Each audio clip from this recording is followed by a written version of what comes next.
Good evening, everyone. Thank you for coming. My name's Denise. I'm the Adult Programming Manager for the Gwinnett County Public Library System, and I welcome you to tonight's program, How to Astronaut with Terry Virts. We're going to have about a 1-hour program with a chat followed by questions and answers. And the chat is going to be led tonight by our moderator, Duffy Dixon. Duffy is a multi-Emmy award-winning journalist. She is the founder of Duffy Dixon Media. She shares her communication experience and her 27 years of media expertise with corporate executives, government officials, individuals, and nonprofits.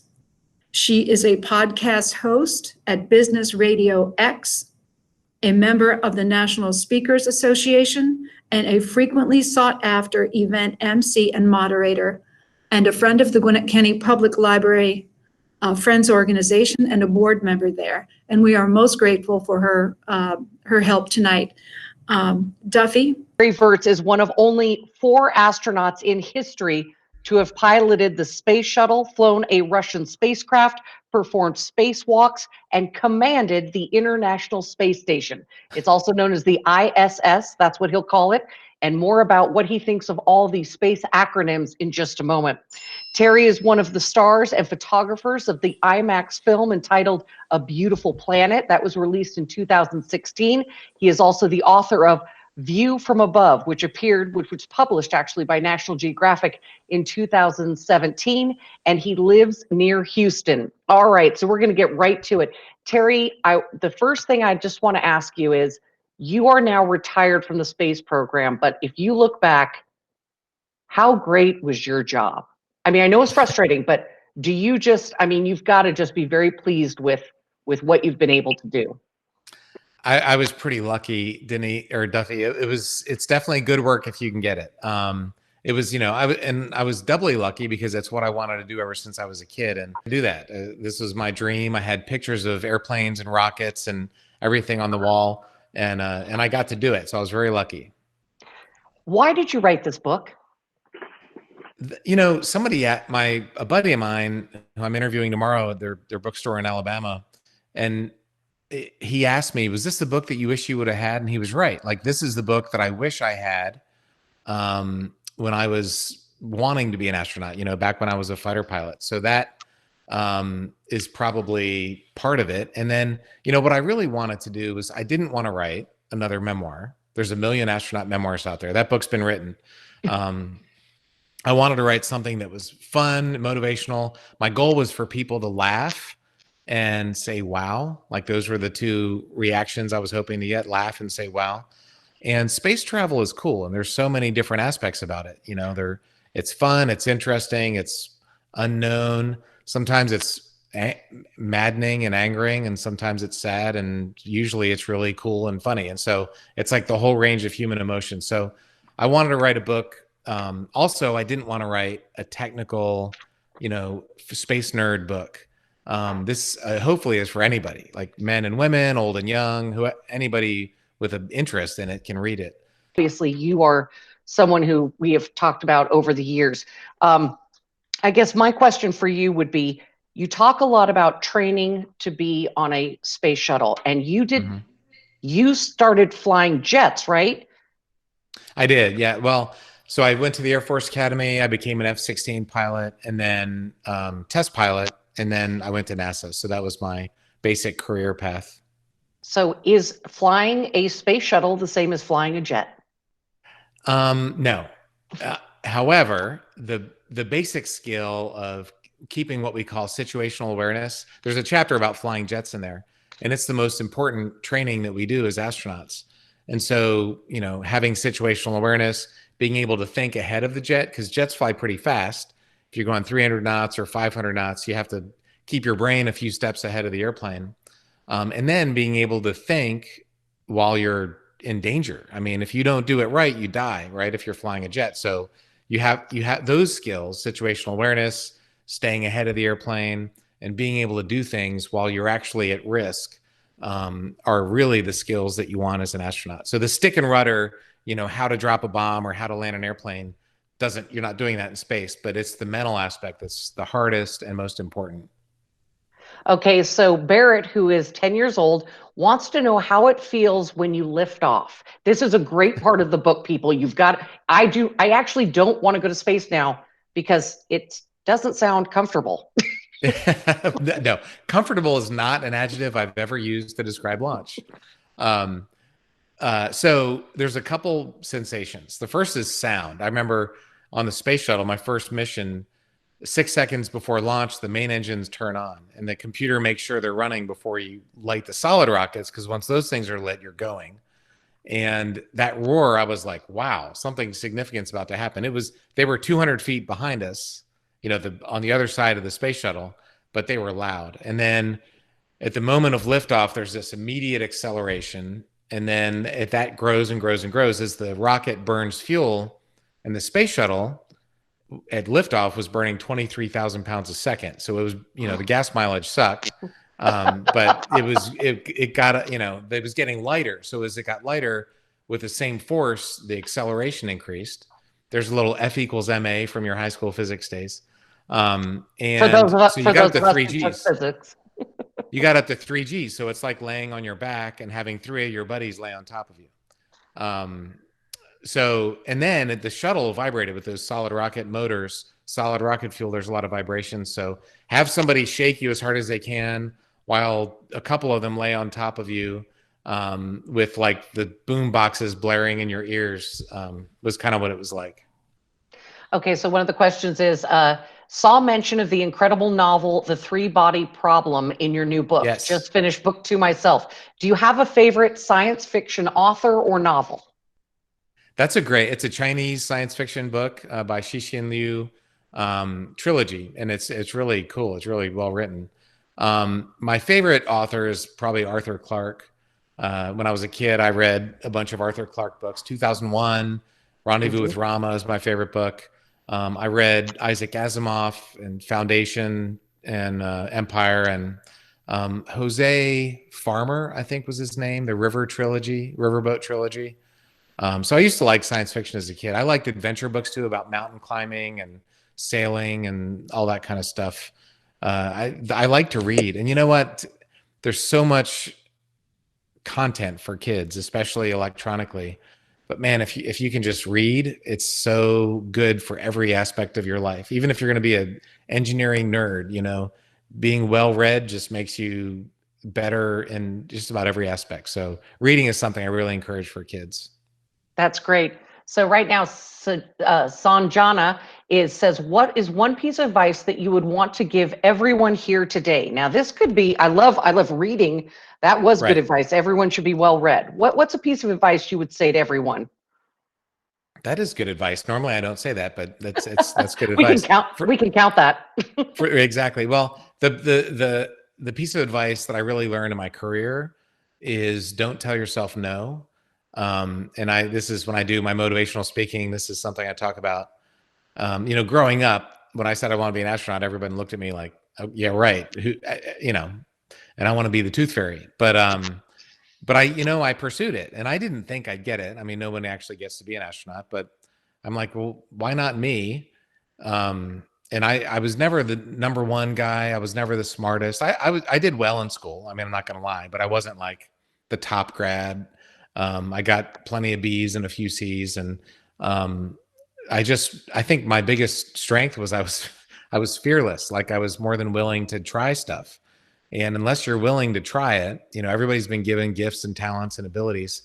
And unless you go for it, you're not going to get it. I can promise you that. So that's my piece of advice. Don't tell yourself no. I love that you said you didn't get straight A's, because a lot of people think if I didn't get straight A's, I can never be an astronaut. So you try your hardest. Poster child. I'm the poster child. I was never the number one this and that. In fact, when I would go over applications for astronaut, the last thing I did at NASA, I helped them go through 18,000 applications for the new class. When you find these people that have 4.0, number one grad, 4.0, top this, I would always get a little bit nervous about those guys because a few of them are at NASA, and they often struggle because you're eventually going to find failure at some point.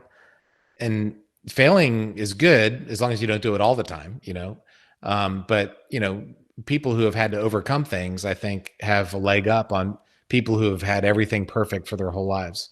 So there's something to be said for that too. So, I mean, look, you're not going to be an astronaut unless you do pretty well in your career and at school, but you don't have to be the #1 top grad. And that's probably true for a lot of, look, most people aren't going to be astronauts, but if you want to be a doctor, if you want to run a business, if you want to be a journalist, whatever it is, you should try and do well, but if you fail at something, don't be afraid and you'll survive. Right. Excellent advice. There's more advice. Look at you just giving advice left and right. Okay. Here's a fun one. And I think everyone wants to know this. Brody wants to know, how did it feel to do a spacewalk? Spacewalking was amazing. And it was probably one of the biggest chapters. Actually, there's multiple chapters. There's a whole section on spacewalking in the book, How to Astronaut.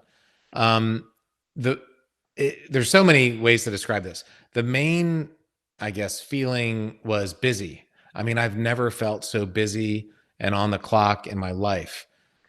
There was just so much to do. There was hours and hours and hours of work, and it's really dangerous when you go outside, so you don't want to waste any time. So I felt busy. In my normal mission, I took 319,000 pictures. I took the most pictures ever of any astronaut. And then on my spacewalk, I had the camera like wedged in my little chest pack. All I had to do was grab the camera and take a picture.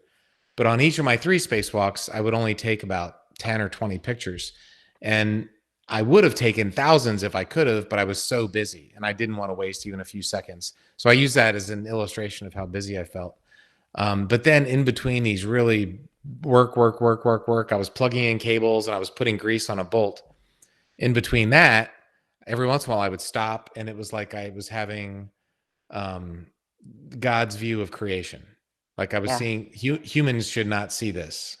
It's so beautiful. And then I had to get back to work to plug in the next cable. So that was that's one description of spacewalking, at least for me.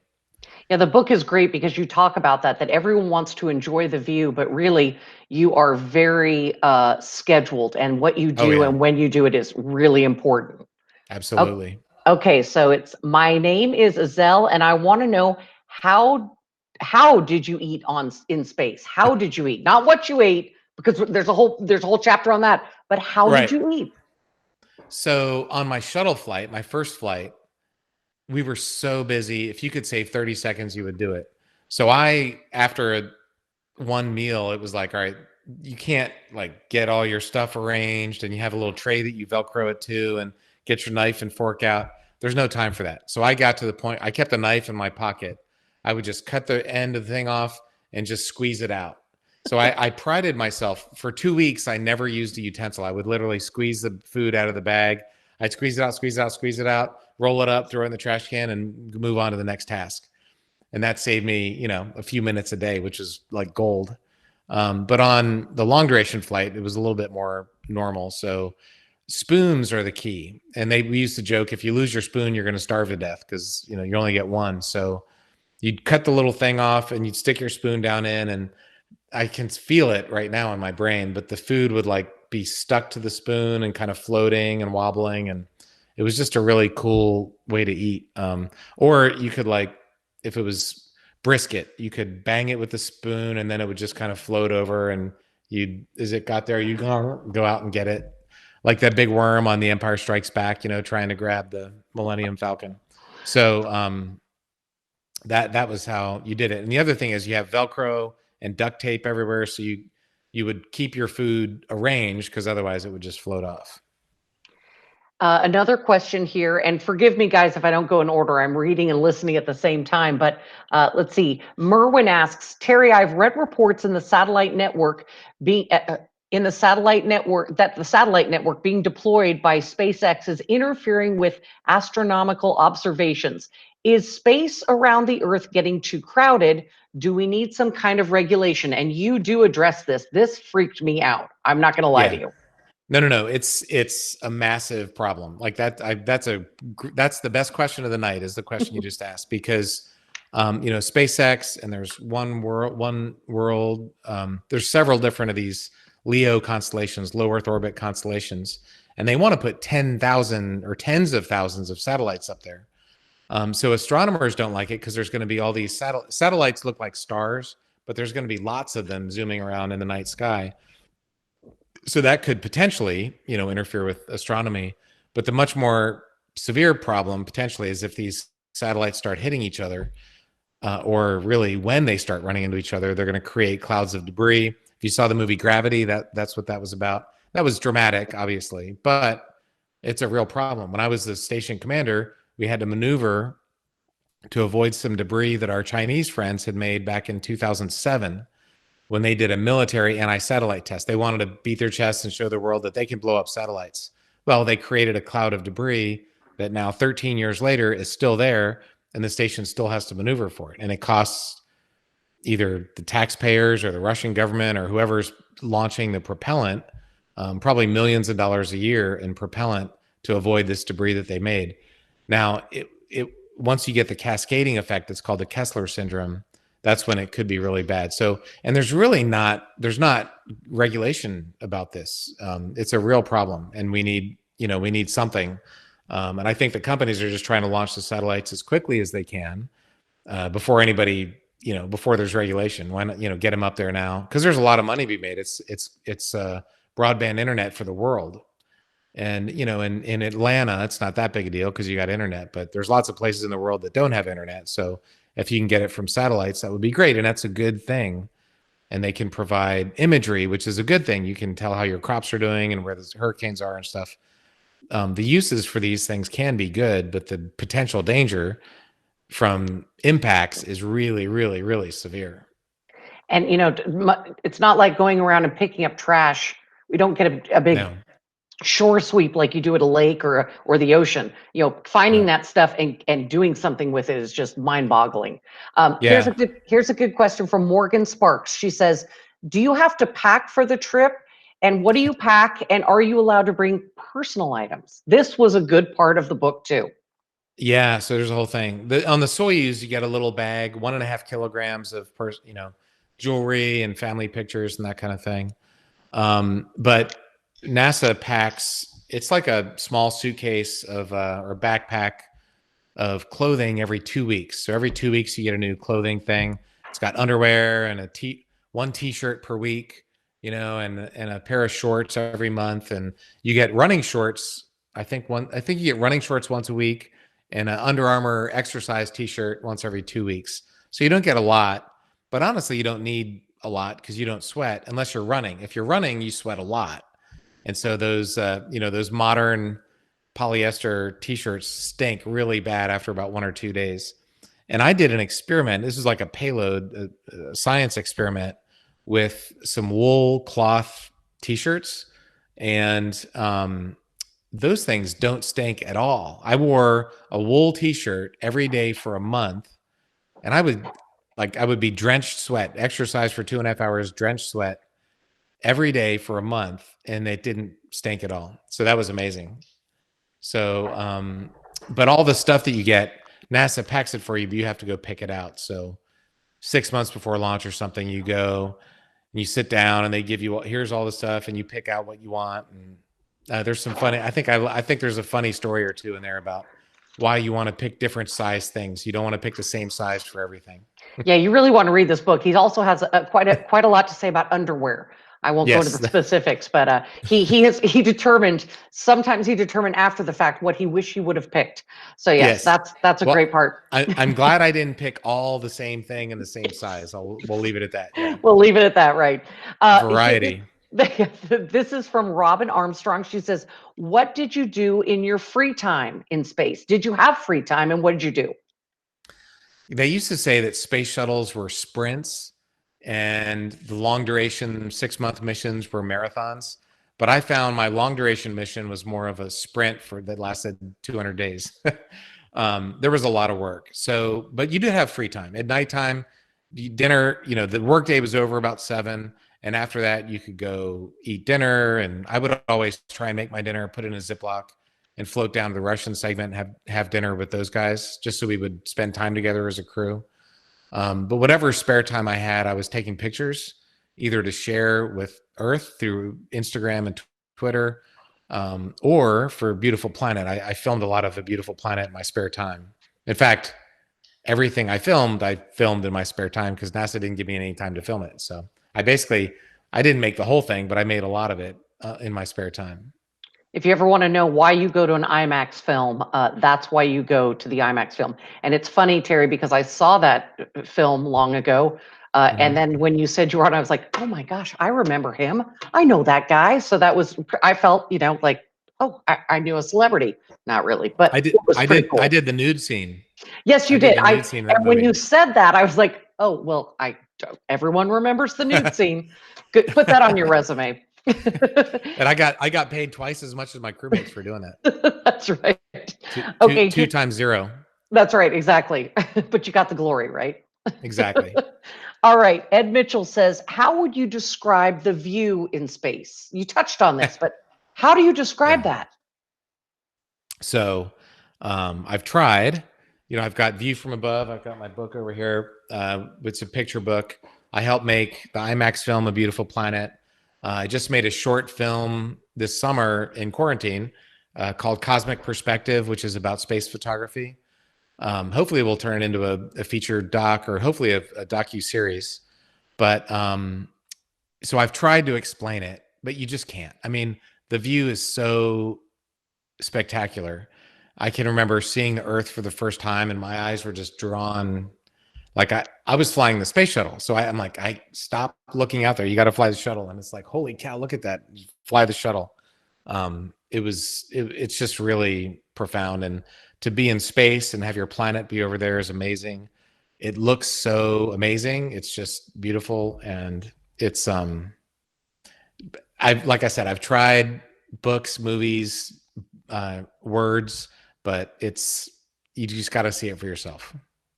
So this we're going to go a little deep now, and because this kind of leads right into it. Steve Lilly says, going deep, right? He says, based on views mentioned in the book of a cosmic creator, why do you think it would place us so far away from any other civilization in the universe? Are we meant to earn that right to be closer to people? I mean, you kind of touched on that.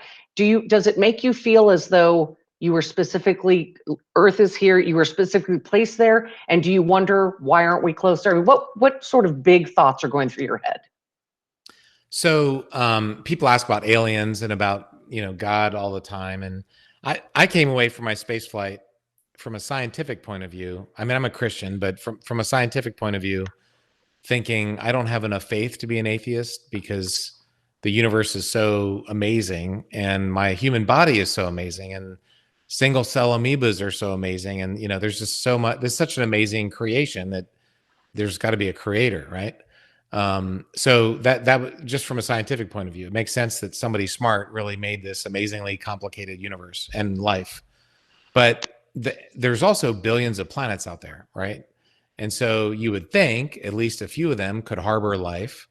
And you'd think that therefore there would be lots of aliens out there. The problem is those the stars are so far away.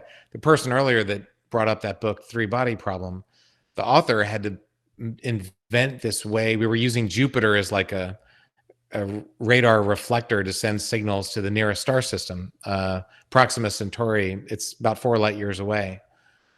Because if you just, like, we've been sending out radio and TV signals for 100 years now, but nobody would ever hear them because they're so much dimmer than the sun. Like the sun just would drown out. The signal to noise ratio would be 1 to 0. I mean, you would have no way to ever communicate. And even if you could, the Voyager was our fastest probe we ever sent. It's going faster than anything any human has ever made. It would take tens of thousands of years to get to the nearest star system, except the whole way it would be slowing down. So it would probably take hundreds of thousands of years. So, even if we found out that there were aliens somewhere, we're just never going to get there. And so the conclusion that I draw from that is we're on plan A and there is no plan B. So we should take care of plan A. That's kind of my one. Once I kind of went through all these logical conclusions, let's take care of plan A. Gotcha. Here's one from Barrett, who's age 10. He wants to know, What are your daily jobs? What were your daily jobs on the ISS? Now, you've differentiated. You flew the space shuttle, that's one thing, but you also Right. went up to the International Space Station, and that is a floating space station, and it Right. has people from all sorts of China, and it has Right. people from Russia. And so when you're on the space station, what did you do daily? Right. So on the shuttle, you got your own specific job, but on the station, everybody has to do everything. So, you have to pilot the ship to and from there. When the cargo vehicles come up, you're an accountant because you have to keep track of all the thousands of pounds of stuff very diligently. That was really painful for me. I'm not an accountant. I'm more of a fighter pilot. So, you have to do science experiments. Did 250 different science experiments. So I was like a lab tech. I was the crew medical officer, so I was handing out drugs to my crew, as I was doing the medical stuff. You have to do interviews like this with people on the ground. I was this filmmaker for A Beautiful Planet. I did spacewalks. I was the mechanic fixing stuff inside. I worked on the toilet for, a lot of time. So you really have to do everything. And some people are better at some things versus others, but like there's only 6 of you up there and 3 Russians and 3 Americans. So, and one of the Americans was Italian. So, there's just not a lot of people to do all this stuff. So you really have to be able to learn quickly and do everything. I had to cut Samantha's hair. That was like the most stressful thing I did while I was in space was cut Samantha's hair. I love that part of the book. Chapter. I love that part of the book because I thought of all the things I would have to deal with in space. That was not one of the things. And when you see pictures of her, I stopped reading the book and started Googling her. And that is a very specific haircut. You're not kidding. Like, that's a lot of pressure. No. Most women have been flying in space since the 60s. They usually just let their hair down. They put it in a ponytail. I don't know. I never thought about it before. That was never my concern. But when I flew with Samantha, she's Italian. She is the world's most famous Italian. She's a rock star. And, she has a short haircut. So it was like it required styling. So, yeah, that was a stressful. We did it twice in space. Those are 2 stressful days. I said you should offer those services during COVID because I feel like you have some pretty good experience and you've got gravity on your side. That was my joke. If the flying thing doesn't work out, I can always start a hair salon. That's right. Okay, let's see. Michael says, did you get to choose your own meals on the International Space Station before you launched? And if so, is there anything you regretted picking? Yes. So you do get to pick some. Most of them, they're like backpacks of meat or vegetables or fruits and nuts or desserts or drinks.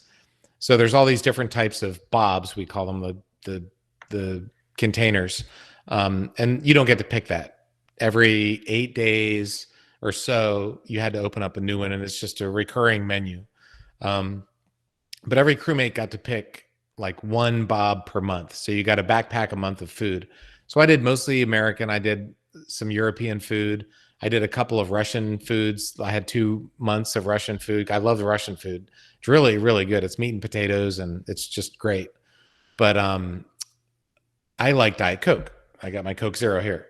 And you can't have that in space because it's carbonated and it would just explode everywhere. So I figured, well, I'll do tea. Tea will be my Coke because it's caffeine and whatever. And tea's good like once every couple days or something. But I got bags and bags and bags and bags and bags and bags of tea. So I just threw them all away. I mean, I couldn't drink that much tea. So that was the one thing that would have been better to have less tea. And the weird thing is on Earth, I drink fruit drinks, but I don't drink like Gatorade that often. But man, I love that in space. So I wish I would have had more Powerade or Gatorade or whatever and less tea. And you also, people should know that if you really, really like chocolate, aka you're addicted to chocolate, that becomes sort of a hoarding situation, doesn't it, Terry? Be honest.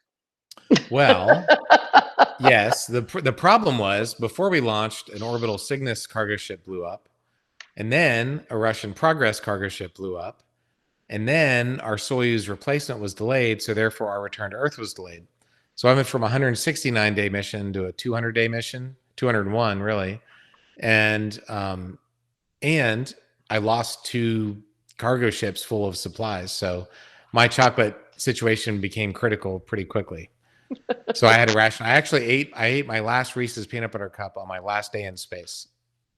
Whew, that could have been ugly if you ran out. We don't It want was about to get ugly. Yeah. Let's see. Yeah. Eric asks, how would you describe the smell of space? Yeah. So how would you describe the smell of strawberries? Oh, Exactly. You know, like yeah. how do you describe the smell of, anything? So the smell of space is to me very unique. And the way you smell it, you don't go outside and lift your visor up. You can do that once, but you wait until somebody who's been outside on a spacewalk comes inside, or a SpaceX or one of these Dragon cargo ships or others comes up, and you open the hatch and you can smell their hatch because it was just outside. And that smell is kind of musty. It's kind of electronic. It's kind of metallic. Um, it's a metal shop kind of smell. I would recognize it immediately if you walked over and you said, "Here, smell the spacesuit arm," and I would, I could tell if I smell it immediately. But it's kind of hard to describe. Gotcha. All right, let's see. Aaron Shea says, I know that NASA invests a significant amount of time and money into each individual astronaut. When you were on your wilderness training in Alaska, it sounded like you were in quite a bit of potential danger. Were there behind the scenes safety measures that were being implemented to ensure you and the team would make it home? Yeah, they don't want to lose you in some freak Alaska accident when they need you. They've put a lot of money into you. Right. So no, you're in the food chain. I mean, luckily we were in black bear country. We weren't in brown. You don't want to camp in brown bear country without being really smart about it. And you certainly don't want to go into white bear country without knowing what you're doing. But we were in black bear country, and you can read, it sounds like he's read the book. So there's the story about the fish and millions of dead salmon. And you're just sitting there going, you're in the food chain. There's been several other NASA survival things where, guys are out in the freezing snow, or you're climbing on the edge of a mountain and it's wet rocks and slippery. And I kind of wonder about that. And in my specific incidents, we were in September, which is like the rainiest season of Alaska, and it rained literally every day for 2 weeks. It was unbelievable. But as part of that, this hurricane came by. So there was literally a storm that came through the fjords of Prince William Sound that had 80-mile-an-hour winds, which is hurricane force winds. So we knew it was coming, and we had to decide, hey guys, are we going to get evacuated and be done a couple days early, or are we going to stay? And I'm just like, look, guys, I've gotten the training I need. We don't need to have astronauts being killed. A tree, we're just in a tent. A tree could fall on us. Who knows? But everybody else was like, no, we need to stay. So I went along with the crowd and stayed. And that was not a smart decision. We should not have stayed out there. So, and that's really, a lot of times you think, well, if you're with a group of people, or you're in America, so you must be safe. But sometimes you're not safe. And sometimes you have your hair on your back and neck needs to stand up and go, all right, is this smart? Is this really what I want to be doing right now? So that was definitely an interesting time, but we survived. So it was all good. And it was absolutely gorgeous. Alaska's unbelievable. So I think they're trying to ask, like, was it like Survivor, where there's people, there's people over the next mountain range who can scoop, can get in there and get you out of there? Well, we had a radio, so we could have called back and had somebody take a boat out, but they need to. It was hours. They need to take a boat ride across Prince William Sound, and when there's a hurricane, no, they can't do that.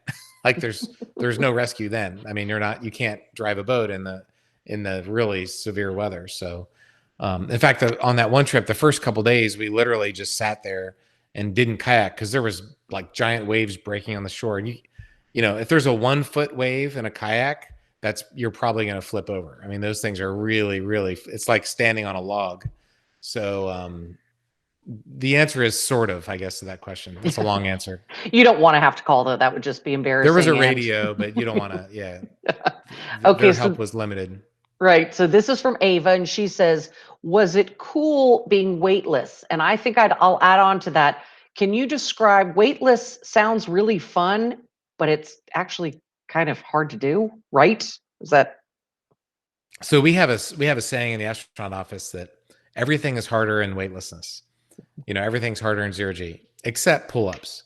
But other than that, everything you do is harder. It's just keeping track of, like right now, I got my bottle of water is sitting on the ground. The cap to the bottle of water is sitting next to it. I know where it's going to be. In space, this thing would be, it would be slowly just drifting off for no reason. And 30 seconds later, a minute later, it'd be gone forever. Like, where did that thing go? Just keeping track of everything in space requires Velcro and pockets and bags and clips and tethers. And there's a lot of overhead that goes along with the simplest things. Bathroom, to go to the bathroom in space, you got to have fans moving everything in the right direction. So the physical brute force aspect of things is easier without gravity for the most part, but being weightless is more difficult by far most of the time. So you mentioned the word, so I'll go ahead and say it because I know everyone wants to ask this question, and I know everyone asks this question: bathroom. So just go ahead and let us know you go to the bathroom in space. I did. And there, yes, I hope so. And there is also the use of diapers. There is. So kids love hearing about that, because you're in this spacesuit, you can't get out of it. You can't just go unzip and find the nearest bathroom. So they make us wear diapers. And that's, I think, a lesson learned from Alan Shepard. If you watch The Right Stuff, there's a really funny scene in that movie, or read the book, even better. There's a great scene in that book. But yeah, so you have to have that. The only time I've ever used that, and I've, for all my space shuttle training, I had it. For all my spacewalk training, I had it. The Soyuz, you always had those on. But the only time I ever used it was actually on real spacewalk days, because those are like 9 hours in the suit. It's a long time. And some guys would dehydrate themselves, which I found a bad idea. That's not smart. So I just drank all I wanted and used a diaper. But the bathroom inside also, there's a whole chapter or several chapters about this in the book, because there's a lot to it. There's some pretty funny stories too. But the bottom line is airflow. So on Earth, you got gravity to make sure everything goes in the right direction. In space, you have airflow. That's the key to bathroom. And you don't want to be the guy that screws it up. Yeah, so take your time, use your checklist. Yeah. It sounded like a lot. It sounded like a big thing that you didn't want to mess up. I had no idea, because it really is. If it's not hard enough to think about, yeah, it's really, there is the checklist, and that is a great chapter as well. You've got to get this book, you guys. I'm telling you, I laughed out loud. My husband was like, "What are you reading?" I'm like, I can't even explain it. Okay, so Sanjana wants to ask, what happens if there's a medical emergency in space? Now, you were, as you said, the person trained to deal with medical emergencies.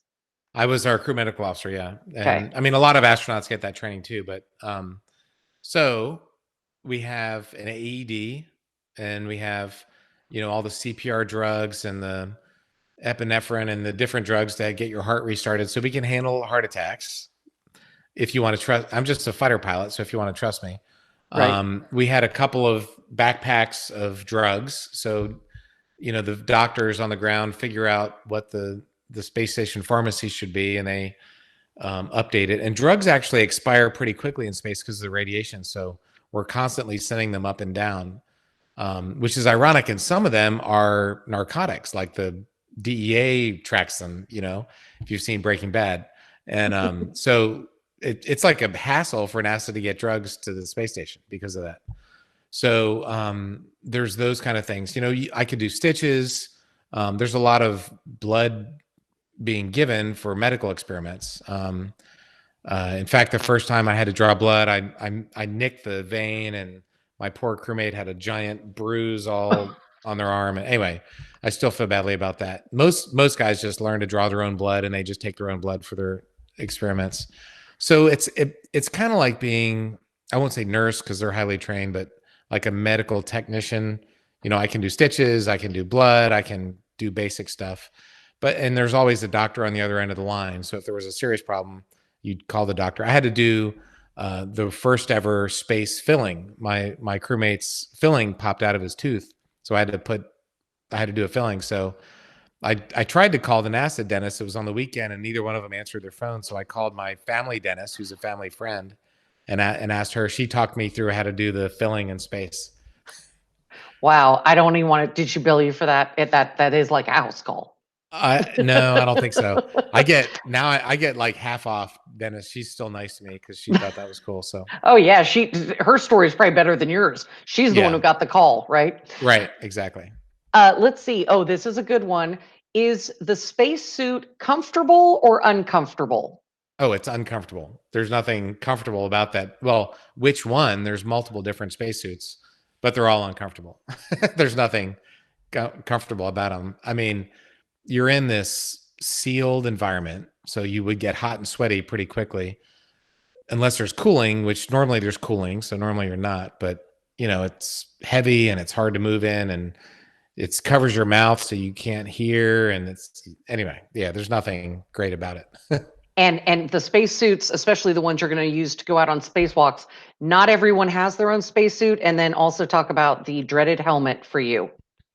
Yes. So the NASA spacesuits are more customizable than the Russians. The Russians are kind of a one size fits all. They're bulky and they're at a higher pressure. So the Russian suits are really hard to move in. But you get in them yourself. You literally crawl in them, you zip it up, and you're ready to go. The NASA suit is much more custom. It fits you like a glove. It's you tailor. I think it's in 1/8 inch increments each of your fingertips, because everybody's fingers are very different shape.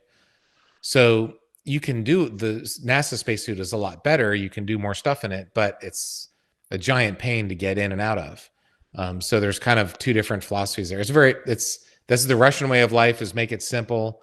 It's not that great, but it works. And the NASA thing is make it really complicated and expensive, but also really good. So they're kind of two different philosophies.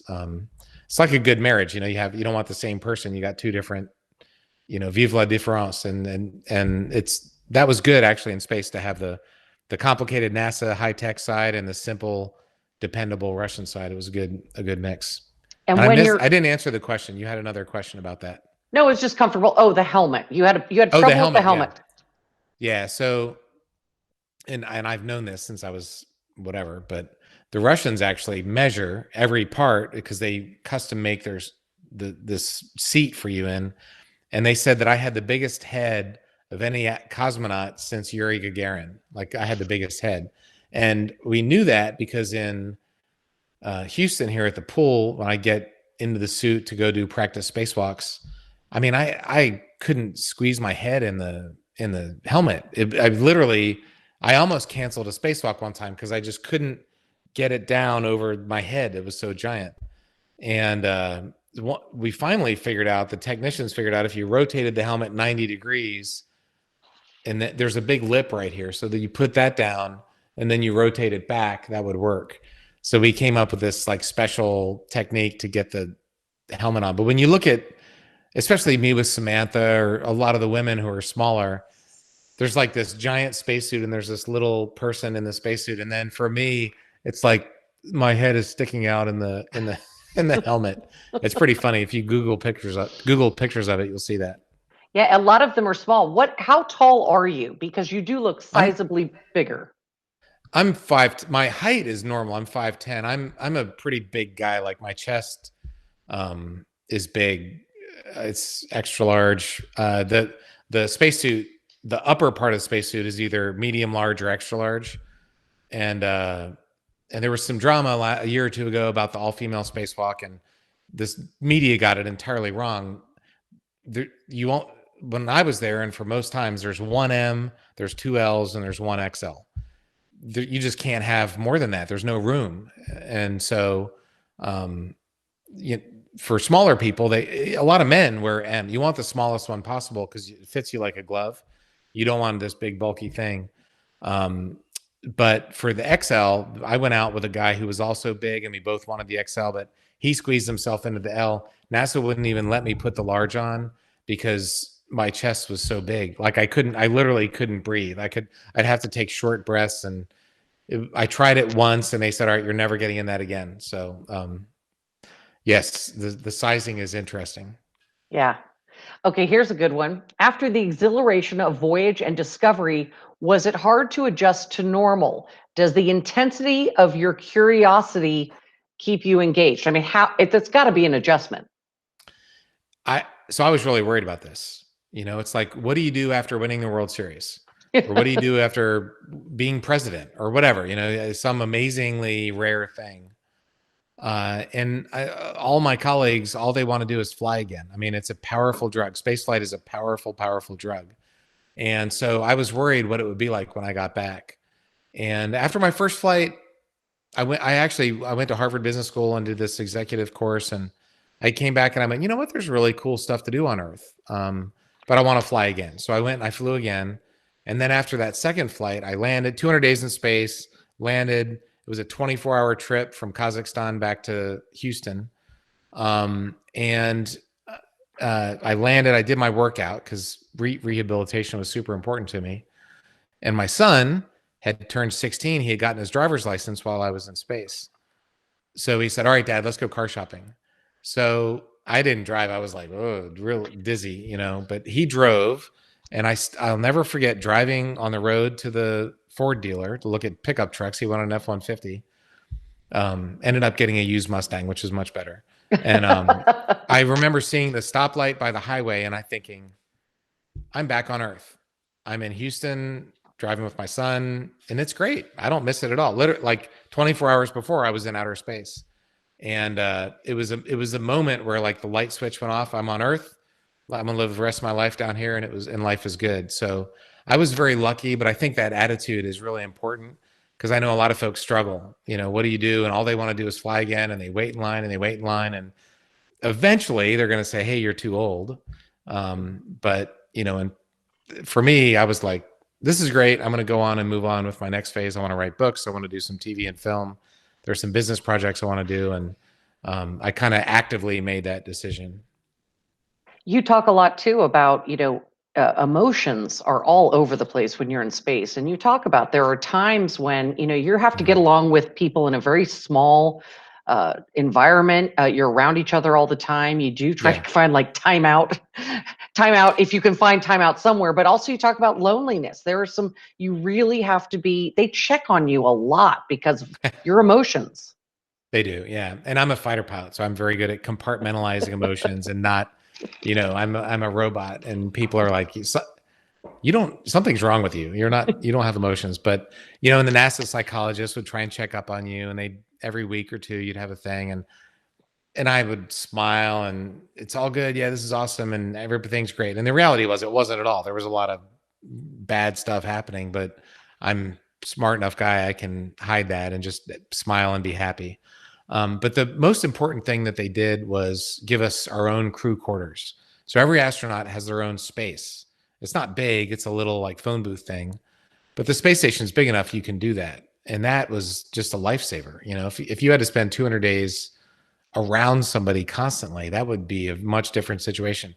At nighttime, you could go in there, shut the door, and read your emails, watch a movie, listen to music. You're just by yourself. And that people need other people sometimes, but they also need alone time sometimes. And that's why, I added a chapter about the isolation. I actually wrote a book about comparing isolation in space with isolation on Earth, but it's, the extremes of never being around people is bad. And a lot of people are struggling with that now, or being around the same people constantly. My neighbors just got married like this year, and then COVID hit, and they have a 5-year-old, like she had a 5-year-old. So, I mean, they are around each other all day, every day for a year, and they're doing great. They're laughing. They're like, wow, we survived this. And I'm like, that's as hard as it gets to be around, you need some time by yourself. So that was one of the lessons.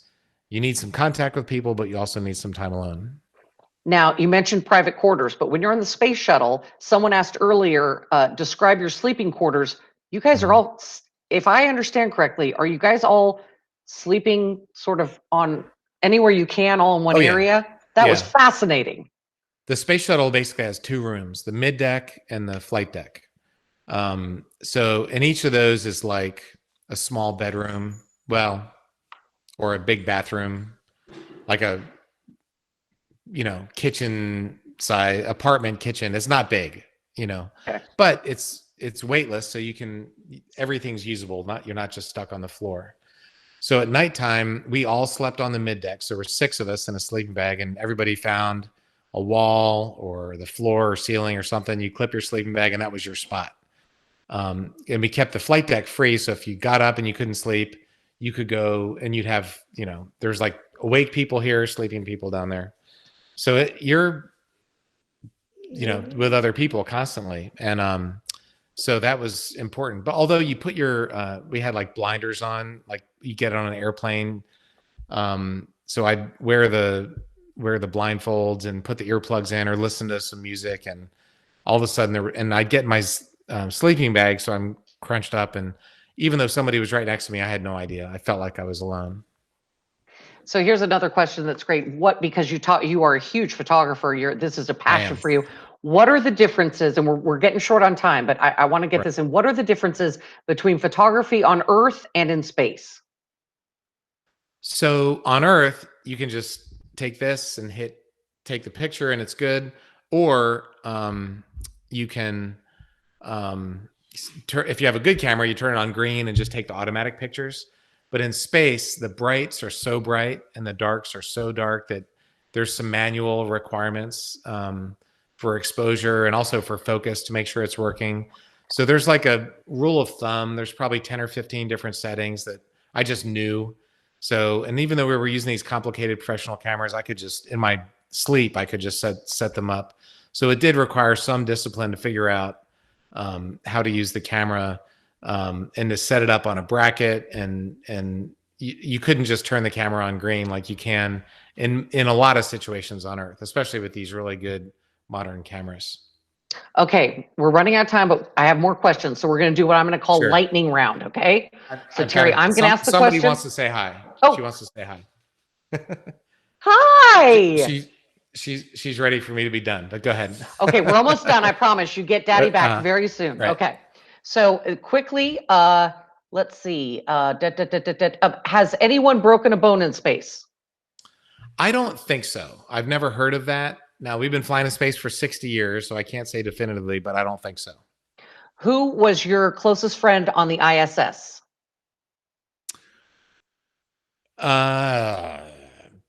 Samantha Cristoforetti. Samantha. Yeah. She was like my sister. Okay. Is an astronaut guaranteed to go to space once hired? No. 95 or more % do, but occasionally someone will have a medical problem or they decide not to go, or they'll have other issues. So very rarely does one not fly. But at NASA, almost everybody flies. How do you brush your teeth in space? You don't. I did not spit it out. I would just swallow. So I would use a little bit of toothpaste, brush my teeth, squirt some water in there, and just swallow it. Because dealing with spitting stuff out is a pain in the butt in weightlessness. Someone is asking about throwing out a first pitch. That is also, besides cutting Samantha's hair, that's probably one of the most stressful things I did. I'm a big Orioles fan and Astros fan. Go Astros, beat the Twins today. And I'm rooting for the Astros Braves World Series. And I went to the Orioles to do a first pitch, and all of my high school baseball teammates were there. So that was really stressful, because if I would have bounced that thing, I would have heard about it for the rest of my life. But that one was pretty good. And then I did a pitch at an Astros game. There was like the whole stadium was full and cheering, and those things can be pretty stressful too. Yeah, well, I'm pretty sure after being in space and driving and piloting fighter jets, you can handle the first pitch. Just scooch closer. I did one time. I just scooched closer, like nobody called me on it. I just wanted to make sure it got over the plate. So just to remind everyone, this is an awesome book. I really want you to get this. This is a great read for any age. It's called How to Astronaut, An Insider's Guide to Leaving Planet Earth. There are so many things we didn't get to talk about. Trust me, this is a book worth having. And it's easy to read, and it's really, really funny. It's hard to be funny, and you are legitimately funny. I'm just going to tell you right now, in a good way. Well, thank you. Yeah, it's been just such a pleasure, such a thrill. Thank you so much for your time. I know it's valuable. You have a whole family that probably had to do without you. Well, not just 200 days, but many times. So we really appreciate it. And I really want to thank you for your contributions to us as Americans, but also humans. I don't think people realize how much space has contributed to what we're able to do down here and what we continue to do. So thank you for your work on the space program. I know you are a big proponent of continuing what happens in space. I would love for you to do a whole book on that. So I know we have so much to do. Also, Gwinnett County Public Library, thank you for somehow getting him on our list. We appreciate it, because this guy has been on major TV, the Weather Channel, all the biggies, but he made time for us. And all events like this are listed on the website, and this will also be recorded, and then you can view it or pass it around to your friends who couldn't be here. And Terry, it has just been a pleasure to get to know you. This was great. You did great, Duffy. Thank you so much. This was a lot of fun. Okay, and you did pass out your cell phone to a couple of us. So is it going to be bad if you get a crank call in the middle of the night asking a silly astronaut question? Maybe I can auction it off. I'm just saying. Just anyone out there. I have caller ID. I have caller ID. Thank you so much, Terry. Have a great evening. Okay, we'll see you guys later. Bye-bye. Bye-bye.